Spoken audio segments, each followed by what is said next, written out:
وفاكهة مما يتخيرون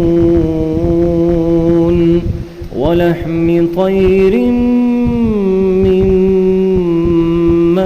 يشتهون وحور عين كأمثال اللؤلؤ المكنون جزاء